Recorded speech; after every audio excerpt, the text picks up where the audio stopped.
एक घने जंगल के किनारे एक छोटा सा गांव था। उस गांव में एक बूढ़ा किसान रहता था जिसका नाम रामू था। रामू के पास एक सुंदर हरा तोता था जिसका नाम था मीतू। मीतू कोई साधारण तोता नहीं था। वो बहुत चालाक, समझदार और बातूनी था। रामू मीतू को बहुत प्यार करता था। हर दिन वो उसे अच्छे अच्छे फल खिलाता और उससे बातें करता। धीरे धीरे मीतू ने इंसानों की भाषा भी सीख ली थी। एक दिन रामू को शहर जाना पड़ा।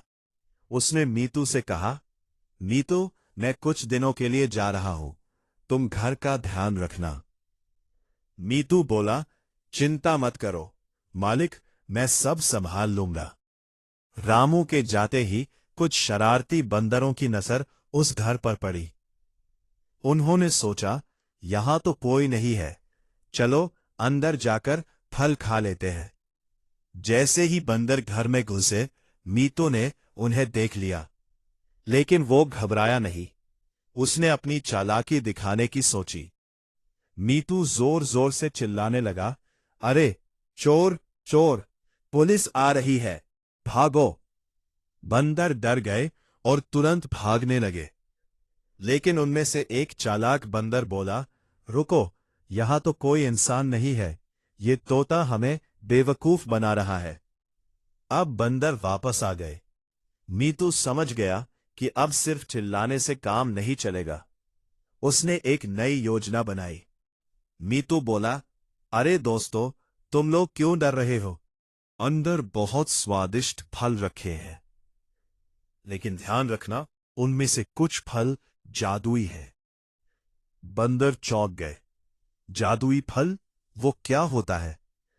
मीतू ने चालाकी से कहा, जो भी जादुई फल खाएगा वो पत्थर बन जाएगा। ये सुनते ही बंदर डर गए। उन्होंने सोचा कहीं गलती से जादुई फल खा लिया तो। वे बिना कुछ खाए ही वहां से भाग गए।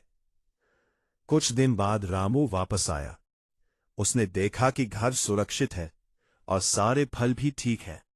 उसने मीतू से पूछा, ये सब कैसे हुआ? मीतू ने मुस्कुराते हुए पूरी कहानी सुनाई। रामू बहुत खुश हुआ और बोला, तुम सच में बहुत समझदार और चालाक हो मीतू। तुम्हारी वजह से मेरा घर सुरक्षित रहा। उस दिन के बाद पूरे गांव में मीतू की बुद्धिमानी की चर्चा होने लगी। सीख, मोरल: संकट के समय घबराने की बजाय बुद्धि और समझदारी से काम लेना चाहिए।